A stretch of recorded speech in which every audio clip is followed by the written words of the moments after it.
Vamos con la información. El ex asambleísta Peter Calo fue sentenciado a 19 años de cárcel tras ser declarado culpable de violar a una joven de 19 años cuando aún era legislador. Sin embargo, el presidente de la CONAIE, Leonidas Sisa, anunció que apelarán la decisión judicial. En 2021 fue el asambleísta más votado de la provincia de Cotopaxi. Hoy, en 2023, está sentenciado a prisión por un delito sexual. Peter Calo fue condenado a 19 años de cárcel y a $270.000 de multa por violar el 26 de abril a una joven de 19 años en un hostal cercano a la Asamblea Nacional. Nadie está por encima de la ley. Es importante que garanticemos los derechos de las víctimas siempre. Mi compromiso está con las mujeres para que nunca más nos sintamos solas. Estas fueron las palabras de la fiscal general Diana Salazar tras la decisión del Tribunal de la Corte Nacional de Justicia que llevó la audiencia. Calo también tendrá que pagarle $10.000 como reparación integral a la víctima. Sin embargo, la Confederación de Nacionalidades Indígenas del Ecuador rechaza la sentencia. No es que ha cogido en la calle y haya violado como están pretendiendo. 3 meses de una relación donde prácticamente lo planifican con todo. ¿Para qué? Para que aquí aparezca con un tema tan delicado como es la agresión sexual en este caso. Para el presidente de la CONAIE, el trasfondo político que denuncia hará que busquen la manera de revertir la decisión judicial. Vamos a apelar esta cuestión, vamos a ir hasta las últimas consecuencias de ley. Calo renunció en mayo a la Asamblea Nacional y trató de fugarse de la justicia al retirarse el grillete electrónico con el que la policía lo monitoreaba. Una vez recapturado, fue enviado a la cárcel 4 de Quito, donde permanece en la actualidad. Lautaro Andrade Castro, Noticias 7.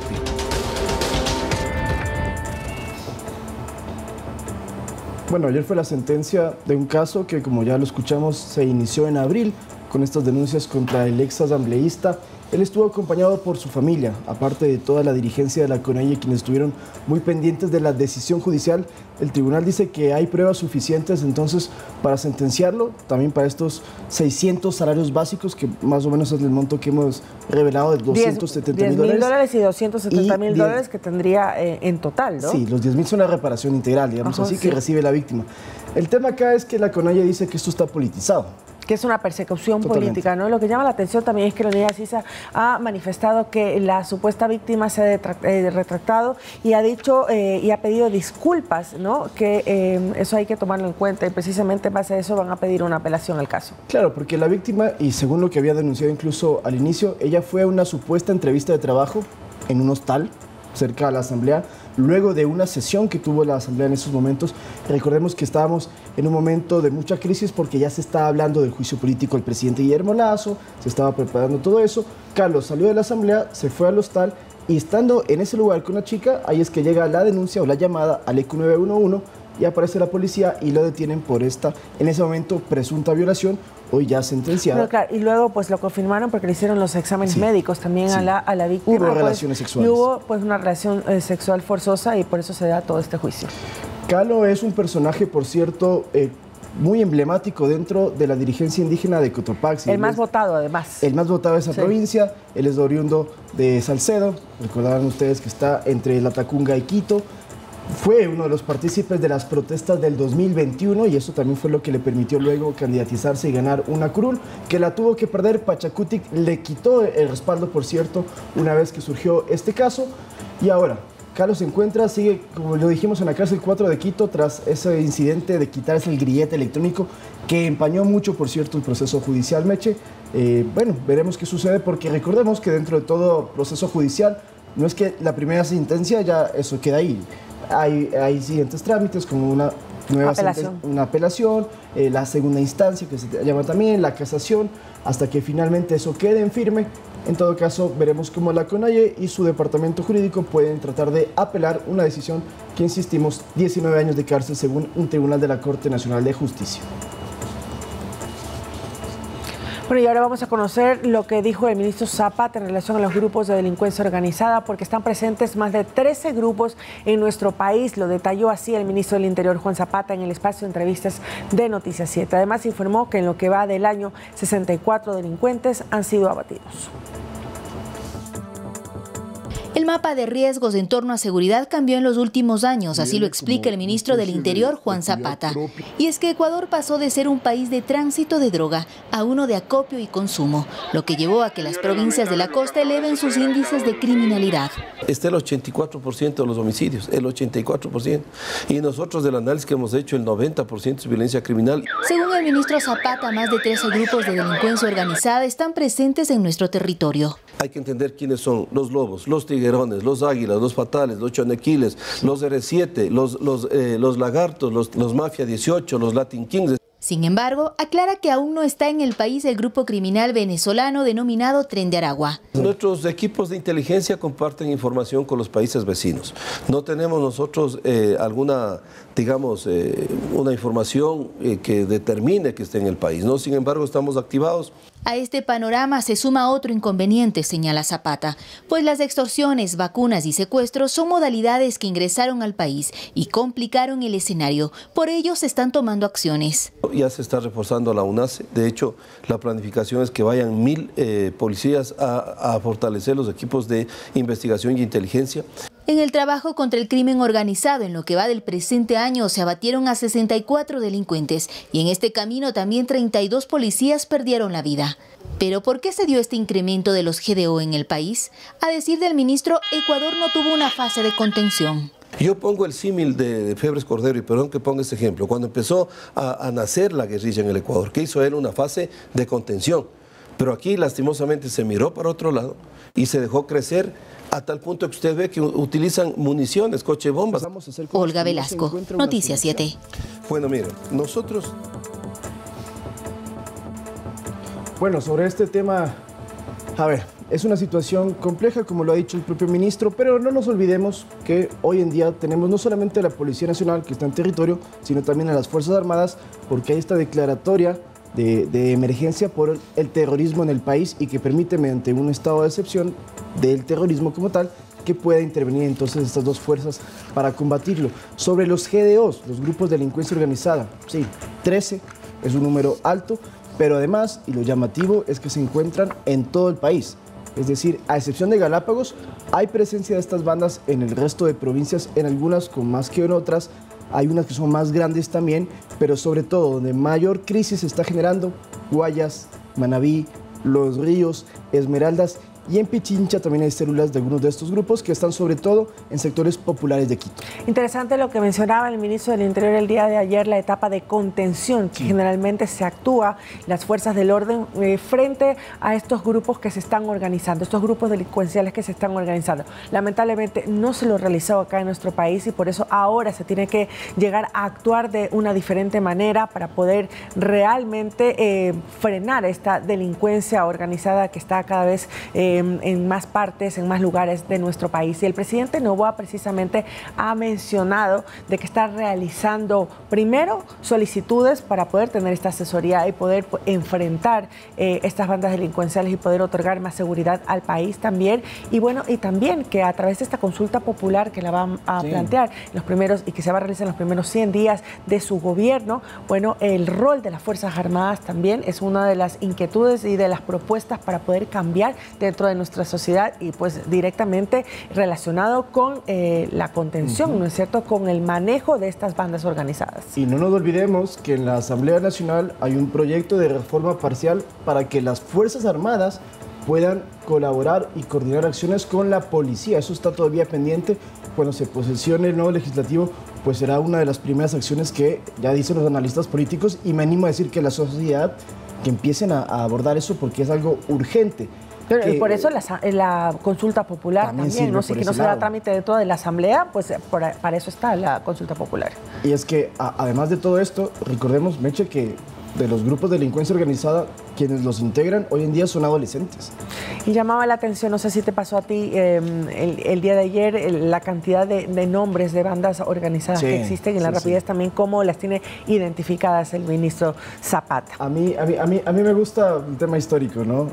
¿Por qué hay tantas o cómo salen tantas? Bueno, recordemos que había una grande en el Ecuador, que a los choneros, que estaba comandada por Alex Rasquiña, pero cuando este fue asesinado en un centro comercial de Manta, se empezaron a separar y ya no hay un capo de capos, como se hablaba en Nueva York de los años 20, ¿no? En este caso son diferentes líderes que son los que toman el control y por eso hay una guerra entre ellos. Una gran cantidad de muertes violentas, de víctimas de muertes violentas, son integrantes de estas bandas en el ajusticiamiento o en la pelea por territorio y también por controlar zonas para la venta de droga.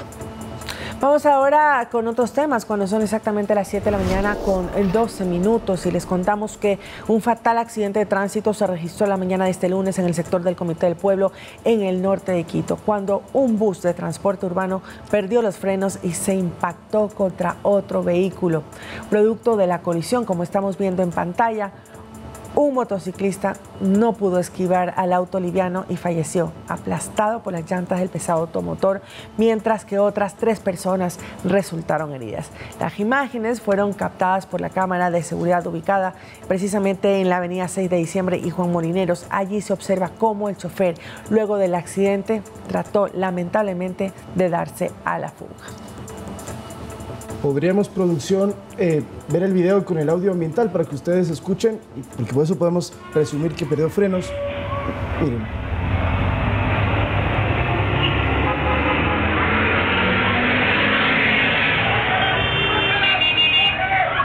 Escuchen a la gente gritar: cógele, cógele al chofer.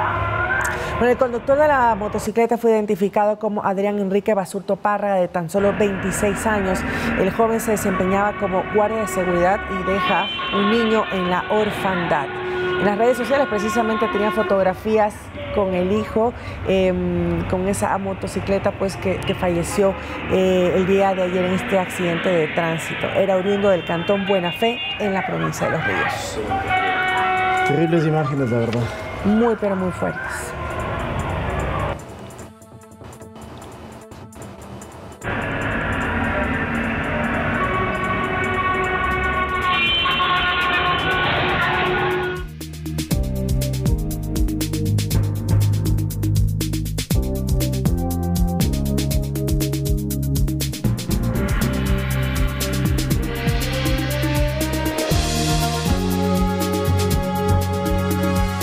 El segundo mandatario Alfredo Borrero y la vicepresidenta electa Verónica Abad se reunieron para definir los detalles de transición de poder.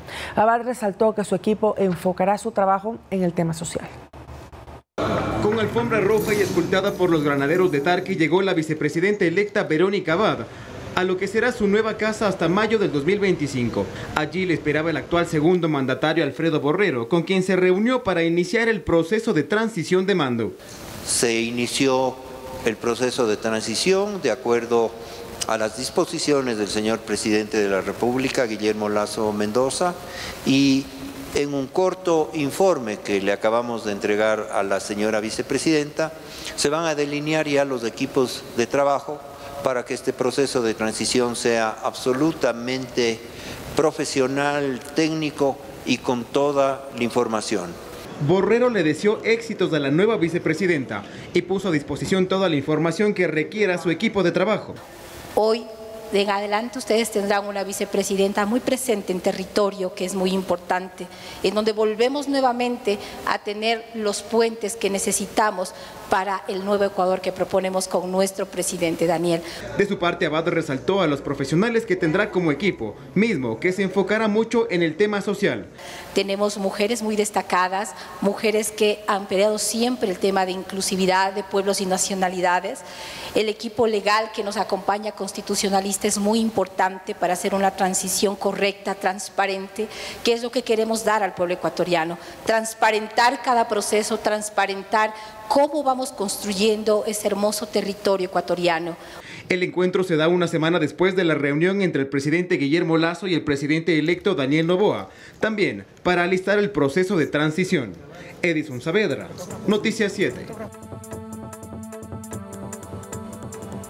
Bueno, y el presidente electo Noboa, en sentido de las funciones de la vicepresidenta electa Verónica Abad, ha indicado a través de un comunicado oficial que tendrá la tarea puntual de cuidar a la población migrante de nuestro país en el exterior. Recordemos que el vicepresidente desempeña funciones de acuerdo a lo asignado al presidente de la República. En el caso del presidente Borrero ha sido el sector de la salud, él es médico y ha llevado adelante y ha frenteado parte de post-pandemia también y todo lo relacionado con los hospitales vitales. En este caso, que ya Verónica Abad ha trabajado dentro de la campaña con los migrantes, esto es lo que va a continuar realizando cuando llegue ya a desempeñar la vicepresidencia de la República. Claro, entonces básicamente fue mirar las oficinas, conocer el tema del presupuesto, son 3 millones de dólares, de los cuales el 87% se utiliza para el pago de nómina dentro de la vicepresidencia, empaparse un poco sobre los temas administrativos se podría dar.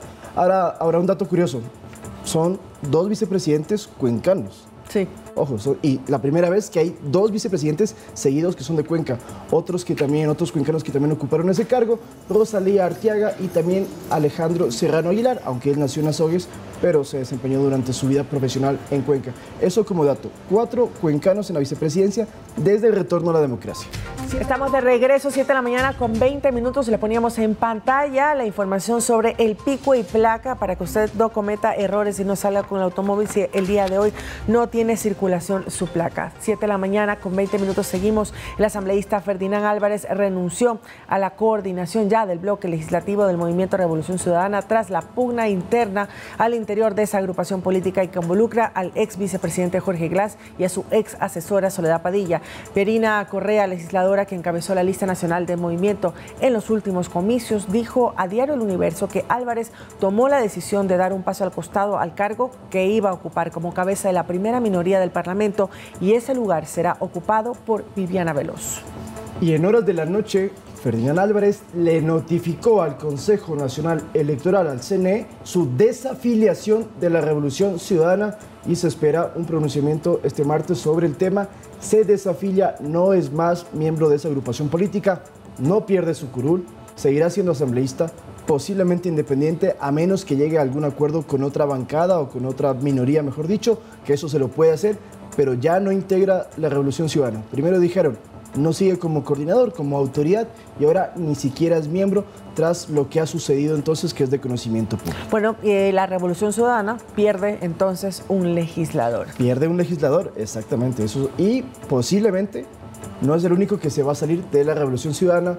Hay otros legisladores que están o son más afines a Ferdinand Álvarez y podrían por solidaridad o por estrategia política unirse al plan de él de quizás moverse, cambiarse a otra agrupación. Se está observando una crisis dentro de la Revolución Ciudadana. Es una fracción, sí. Y a propósito de la difusión de varios videos sin consentimiento en los últimos días, ¿sabía usted que sí es permitido grabar un video o audio, pero únicamente si usted está en condición de víctima? Bueno, se lo vamos a explicar en la siguiente nota. Hablar de audios o videos filtrados no es nuevo. De hecho, en las últimas décadas hubo casos de repercusión por conversaciones clandestinas en las que uno de los involucrados filmaba al otro sin su consentimiento. Quizá usted se acuerde de los pativideos del exministro Ricardo Patiño con diputados del Congreso Nacional. Yo tengo miedo con mi católica. Yo también tengo miedo de mañana. O el audio entre José Serrano y el excontralor Carlos Polit, en el que hablaban de bajarse al fiscal Carlos Vaca Mancheno. Pero Vaca es un peligro, o sea, Vaca simplemente no... Él va a sí. Polit también fue grabado por José Conceizao Santos, ex ejecutivo de Odebrecht, en una conversación que mencionaba a Jorge Glass y que luego se utilizó en el juicio de corrupción. Pero yo supe que Jorge Glass está ahí haciendo caja, pidiendo plata. También podemos remontarnos al Perú de Fujimori en el 2000, con su ex asesor Vladimiro Montesinos, guardando como prueba a los sobornos que entregaba a políticos y empresarios a cambio de apoyo. 6, 7, 8, 9, 10, Pero si usted decidiera como respaldo grabar un diálogo, la ley sí lo ampara. Si una de las personas que participa es la que entrega la información o difunde la información, entonces en ese caso la prueba tiene validez, ¿no es cierto? Y por lo tanto puede ser usada por el sistema de justicia. Es decir, funcionan como un recurso de protección por parte de una víctima en un proceso penal. Pero hay excepciones, porque si el video lo grabó una tercera persona o usted está cometiendo algún ilícito, en ese caso sí es un delito, sumándole un aspecto extra. De descortesía, de deslealtad, ¿no es cierto? Hasta inmoral, si usted quiere, que una persona grabe a otra sin su consentimiento. Por lo que una víctima de acoso sí podría grabar a su presunto agresor y usar eso como elemento de convicción. Lautaro Andrade Castro, Noticias 7. ¿Por qué una víctima puede grabar a su interlocutor o si está en peligro? porque la ley ampara y protege a toda persona que está en vulneración. Entonces recordemos, usted puede tener el respaldo de alguna conversación, algún diálogo, pero únicamente si usted no está cometiendo absolutamente ningún delito y si usted está en cierto riesgo, y eso lo va a utilizar en un proceso judicial. Porque si usted le graba a alguien y luego le dice, mira, te tengo esto y lo voy a difundir a cambio de X o Y cosa, eso es extorsión y ahí sí está cometiendo un delito. Bueno, en todo caso hay que realizarlo, como tú mencionas, con mucha ética, cualquier grabación, cualquier audio, para que no sirva como un producto de extorsión. Freya Guillén, les contamos, fue designada como la nueva secretaria de la Comisión Ciudadana encargada del concurso para elegir al nuevo Contralor General del Estado. Ella deberá notificar las calificaciones a los postulantes y así avanzar con el proceso. 72 horas después de que el juez Edwin Tierra decidiera levantar la suspensión del concurso para elegir al nuevo Contralor, la Comisión Ciudadana se puso manos a la obra y se reunió para avanzar con el proceso. Después de conocer que el anterior secretario Francisco Toral renunció a su cargo, se designó a Freya Gisela Guillén como la nueva secretaria de la comisión, misma que encabezó la terna enviada por la presidencia del Consejo de Participación. Creo que el Ecuador entero está a la expectativa de los resultados que durante mucho tiempo se han dado a esperar. Justamente la notificación de los resultados es la primera actividad que deberá cumplir la nueva secretaria. La primera misión es notificar hoy mismo, ojalá se alcance, la resolución con las calificaciones de la prueba de oposición a los candidatos. Una vez notificados los resultados de las calificaciones, los postulantes tendrán 3 días para solicitar una recalificación. Según la consejera Michelle Calvache, si todo avanza bien, Ecuador por fin tendrá un contralor en los próximos días. Y faltarían 3 días más en donde la Comisión Ciudadana de Selección determinará claramente dirá prácticamente quién será el nuevo Contralor General de la Nación. Aún está pendiente que la comisión para el nuevo Contralor comparezca ante el Pleno del Consejo de Participación para que explique detalladamente cómo avanza el concurso. Con el fin de determinar si realmente el concurso como tal ha tenido transparencia, las calificaciones cómo se han venido realizando, el porqué de ciertas calificaciones o recalificaciones, para la tranquilidad de la ciudadanía de que los mejores están siendo puntuados con la mayor calificación. Edison Saavedra, Noticias 7. La hora de terminación de esta sesión. Es una novela también el tema de la designación del Contralor. Ya tenemos algunas semanas con este tema. Bastante, exactamente, sobre todo porque además no es la palabra interferencia de la justicia, pero sí participa porque los afectados de cierta manera de los concursos, algunos de los postulantes, van hacia donde los jueces piden acciones de protección con medidas cautelares para suspender el concurso porque dicen que está viciado, que no es transparente, etc. Ha habido remoción de integrantes de la comisión en este caso y, cómo no, inclusive del presidente también del CPCCS, aunque no por este caso particular, pero son todas estas situaciones que afectan entonces que podamos tener al fin un Contralor General del Estado. Vamos ya desde Carlos Polit, que no tenemos uno oficial, estamos hablando de muchos años ya, más de 5 años, se espera que hasta diciembre podamos tenerlo, habrá que ver si el tiempo y todas estas diatribas judiciales así lo permiten.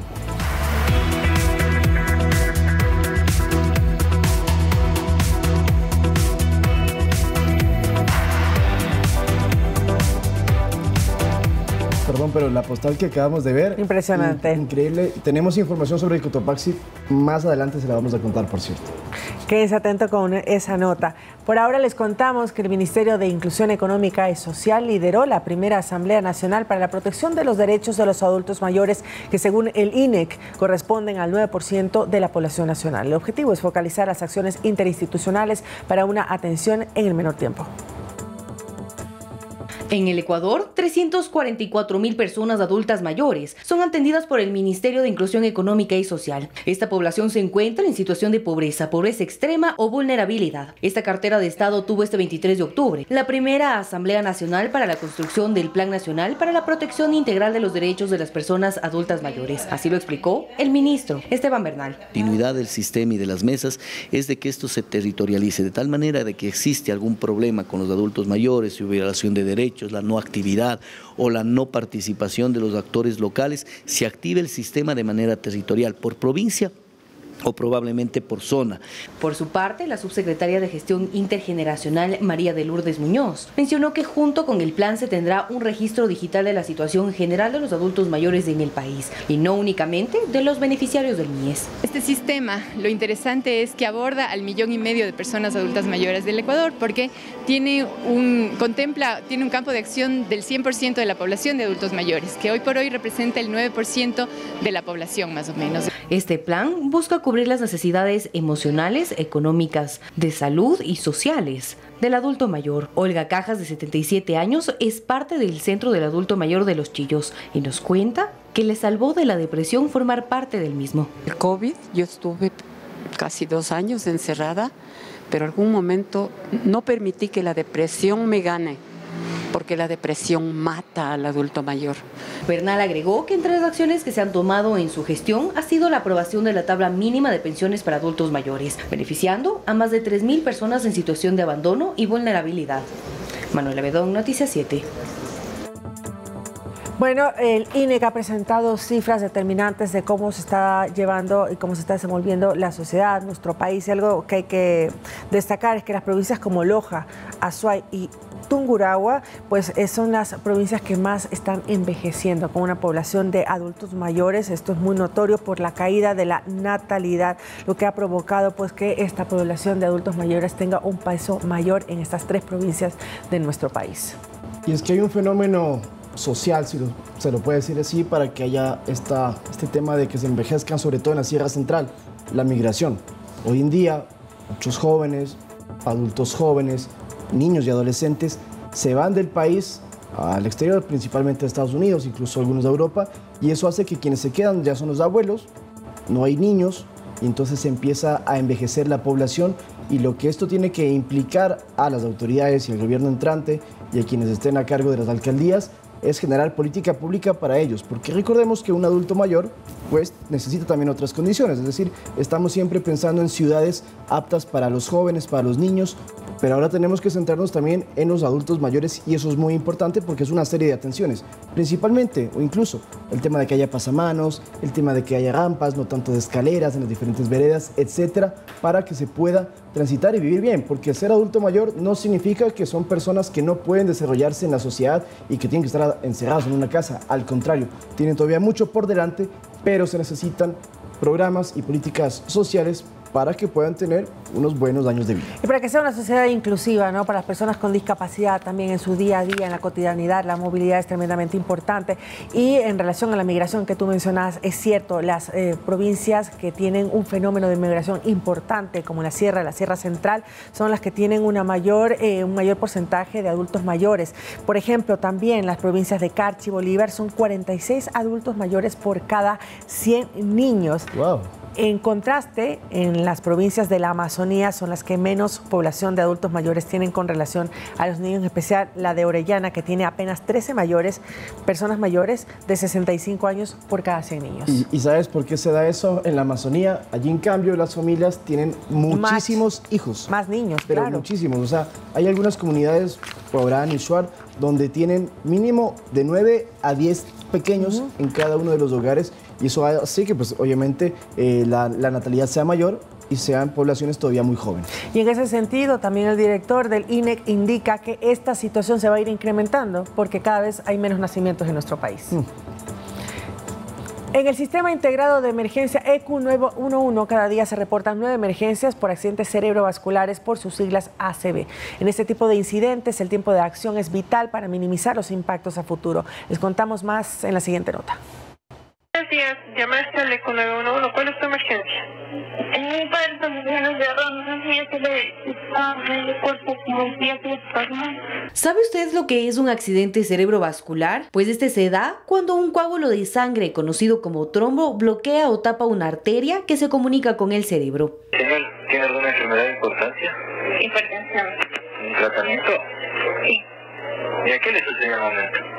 Está con el lado derecho caído, todo el lado derecho está como paralizado. En el momento de presentarse a un familiar, ¿sabe usted cómo identificarlo? Según Cristian Esteves, especialista de operaciones zonales de Quito, los signos de alarma son amortiguamiento en medio torso y especialmente la incapacidad de gesticular. Más al hablar, al gesticular, a mantener una conversación lógica, dolor del brazo izquierdo, ciertos síntomas que a nosotros nos alertan para a través de nuestra plataforma tecnológica activar de forma inmediata al sistema de salud. Según el sistema del ECU 911, desde el 2019 en Quito se han registrado 17.053 llamadas de emergencias por accidentes cerebrovasculares. En este 2023 la cifra de emergencias disminuyó en un 10%. Según Esteves, el tiempo de respuesta es fundamental para minimizar los efectos a largo plazo. Unos protocolos que se tiene una brecha de algunas horas, en promedio 4 horas, para poder activarse. Por su parte, el médico general del Hospital Andrade Marín, Dani Tite, explica que el estilo de vida, el consumo de alcohol, tabaco e incluso la genética pueden incrementar el riesgo de sufrir ACV. Nuestro corazón es la bomba natural del cuerpo y irriga a todo el cuerpo humano. De esta forma, imagínense si solo una bomba hace un esfuerzo de mandar 5 litros por minuto a todo el cuerpo con alteraciones, que ya sea obesidad, sedentarismo, tabaquismo, malos hábitos alimenticios, hacer el doble de esfuerzo. Y agrega que lo fundamental está en la prevención. Manuela Bedón, Noticias 7. Y bueno, ahora vamos a contarles lo que ocurre con los volcanes El Reventador, Sangay y Chiles. Estos 3 volcanes se encuentran bajo observación constante. El Instituto Geofísico de la Escuela Politécnica Nacional, EPN, envía informes a diario y semanales sobre estos volcanes que mantienen una actividad eruptiva entre baja y alta. ¿Quieres saber qué pasó con el volcán Cotopaxi? El Instituto Geofísico anunció el fin de este proceso eruptivo del volcán Cotopaxi después de un año de su inicio. Arrancó, recordemos, el 21 de octubre del 2022 y registró su nivel más intenso entre diciembre y febrero. Sin embargo, en este último mes empezó su descenso, aunque el Instituto Geofísico no descarta un nuevo inicio del proceso eruptivo. Por el momento ha declarado que este proceso eruptivo que empezó en el 2022 en las fechas ya mencionadas ha llegado a su fin. Eso no quiere decir que en cualquier momento se pueda reactivar, por eso estos 3 volcanes con el Cotopaxi, 4 volcanes siempre están en constante monitoreo y vigilancia para poder tener la información y poder informar precisamente a toda la población sobre lo que está ocurriendo. Ahora, si el Instituto Geofísico dice que está disminuyendo la actividad en el Cotopaxi, eso lo que puede hacer es que la Secretaría de Gestión de Riesgos en las próximas horas, me animo a decir, en esta semana por lo menos, que haya un cambio en la alerta que hay sobre el Cotopaxi, que implica en toda la zona circundante que se aligeren las medidas y los protocolos que hay en un caso de emergencia, que recordemos había una alerta que estaba llegando a naranja, podría bajar a amarilla o podría incluso retirarse cualquier tipo de alerta porque ya no hay riesgo inminente, que sí había hasta hace unos meses, porque se decía que posiblemente podía erupcionar el Cotopaxi. Algún momento lo va a hacer, ya está en periodo, luego de cada 100 años se presume que el Cotopaxi debe erupcionar, ¿no es cierto? Que se activa. Ya pasamos más de 100 años, ya estamos en 110 más o menos, pero es el volcán más monitoreado del mundo, entonces cuando se den cuenta que la actividad es muy alta, se puede saber que ahí viene una erupción. No fue el caso en estos últimos meses. Estaba alta sí, pero no tanto al punto de decir va a haber lava y va a derretir todo el hielo que está en la cúpula de este gigante dormido, como se lo denomina el Cotopaxi. Bueno, y precisamente entonces vamos a esperar el procedimiento de gestión de riesgo para conocer si hay un cambio en la alerta o se va a mantener por el momento, mientras esperamos cómo sigue el volcán, sobre todo el Cotopaxi. Les vamos a una pausa en los deportes. Les contamos que Tamara Salazar abandona en camilla el gimnasio de Chimcohue para ser trasladada en una ambulancia a una clínica de Santiago en Chile.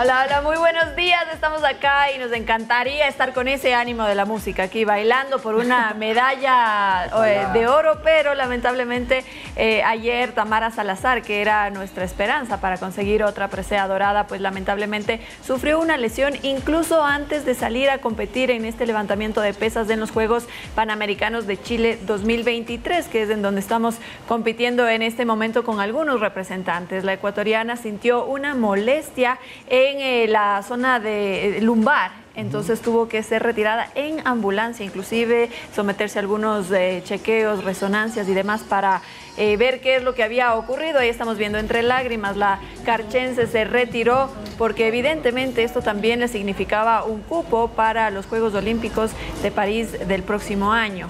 Y bueno, con esto entonces ya quedaría fuera y tocaría esperar a ver a Neisy Dahomed en su competencia, ¿no? ¿Cuándo será esa competencia? Estaremos pendientes para llevarles toda esa información. Ahora, lamentablemente, Tamara Salazar estaremos también atentos a lo que diga el parte médico, porque hasta el momento no se ha hecho una actualización. Lo que ha dicho el Comité Olímpico es que se han sometido a estas pruebas de chequeos médicos y demás. Está en manos de los médicos, es lo que han dicho, y ahora habrá que ver qué es lo que ocurre. Vamos a escuchar qué fue lo que dijo al respecto el director técnico de Tamara Salazar, Jorge Rivera. La deportista Tamara Salazar estaba preparándose para la salida en el arranque en la división de los 81 kilos femeninos, y bueno, ella siempre está entre las favoritas, pero hoy lamentablemente en el momento del calentamiento recayó de un malestar que viene trasladando en la espalda. Sin embargo, bueno, ya está en manos de los médicos, estamos esperando el veredicto y nosotros sabemos que se va a recuperar pronto con el favor de Dios. Ahí vamos a revisar entonces cómo está el medallero olímpico de estos Juegos. Estados Unidos lleva 40 medallas de oro ya, México le sigue con 16, Canadá con 12 y en el cuarto lugar empieza a aparecer Sudamérica con Brasil a la cabeza con 7 preseas doradas, mientras que, bueno, Ecuador está en el lugar número 13 con 1 de oro, 1 de bronce, 1 de plata, perdón, y 4 de bronce. Ahí estamos entonces compitiendo y vamos a ver también qué ocurre el día de hoy. Hay algunas disciplinas que vamos a estar compitiendo con nuestros representantes.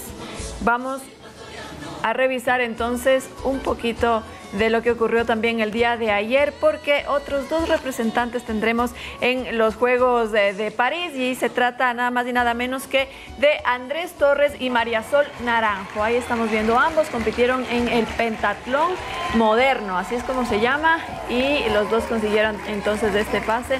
Además, Andrés Torres consiguió medalla de bronce, 22 y 16 años respectivamente, el uno en la categoría masculina evidentemente y ella en la femenina. Bien por la juventud ecuatoriana, y les comento cuáles son las disciplinas de este pentatlón moderno. Escuchen bien: tiro deportivo, esgrima, natación, salto ecuestre y carrera a pie a campo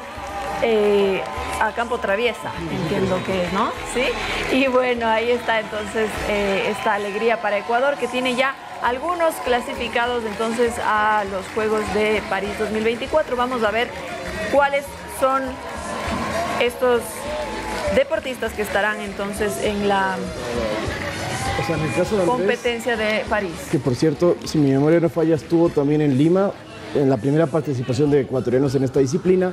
Claro, no ganan medalla, pero se cogen. Lo que pasa es que hay algunos cupos dependiendo de cuánto puntúes. Entonces María Sol no ganó medalla, pero sí alcanzó la puntuación suficiente para estar en los Juegos de París, y él en cambio con la medalla obviamente, aparte de la alegría particular, también consiguió la puntuación necesaria para estar en los Juegos de París 2024. Vamos a revisar entonces cuáles son los clasificados a estas Olimpiadas.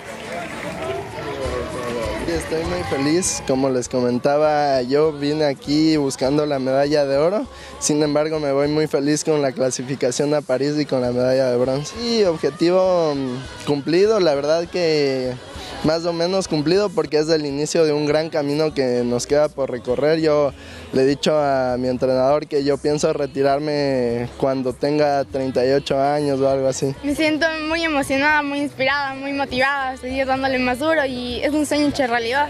Sí, son mis primeros Juegos, a pesar de que ya he ido a algunas competencias aparte, que no son Juegos, sino así algo que es aparte del Comité Olímpico, organizado por la OIPM, y es una competencia muy dura, muy alto el nivel, y la verdad no me lo esperaba, pero sí me esforcé muchísimo y es un sueño hecho realidad. entonces escuchábamos a los protagonistas, pero además estos son los clasificados para estas Olimpiadas de París. David Hurtado en los 20 kilómetros marcha, Daniel Pintado lo mismo, Glenda Morejón en la categoría femenina y Rosalba Chacha en maratón. Ahí está Jordi Jiménez, igual 20 kilómetros marcha, Lucía Yepes en los 53 kilogramos de lucha, María Sol Naranjo, de quien hablábamos en el pentatlón femenino, y Andrés Torres en el pentatlón moderno.